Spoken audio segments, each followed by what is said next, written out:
Captain सरांनी आमच्या एरियामध्ये भरपूर काही कामं केलीत. शौचालयाची कामं केलीत, रस्त्यांची कामं केलीत आणि जे गटर जी खराब होते त्याची पण कामं करून दिली साहेबांनी आम्हाला. आमच्या शब्दाला कधी पण त्यांनी मान दिला. आणि काही लोकांना असं वाटतं की कॅप्टन साहेब काय करत नाही, पण कॅप्टन सारखा तिथे आमदार कोण होऊच शकला नाही आणि होणार पण नाही. येणाऱ्या निवडणुकीमध्ये कोणाला साथ देणार? आम्ही कॅप्टन साहेबांना साथ देणार, 100% साथ देणार. या वर्षामध्ये कॅप्टन सरांनी काय काय काम केलं?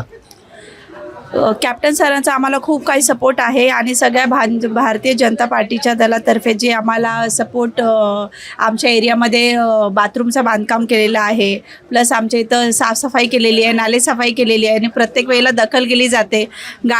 गल्ली गल्लीमध्ये त्याने रस्ते बांधकाम केलेले आहे आणि ते घरोघरी जाऊन प्रत्येक गोष्टीला स्वतःहून हे करून आपली सगळी कामगारी चांगल्या पद्धतीने बजावतात. येणाऱ्या निवडणुकीमध्ये कोणाला साथ देणार? कॅप्टन सरांसोबतच आम्ही लोक आहोत, कारण की त्यांची कामगिरी खूप चांगली आहे. जो नेता आपल्याला सगळ्यांसोबत सपोर्टिव्ह आहे त्याला आम्ही लोक सपोर्ट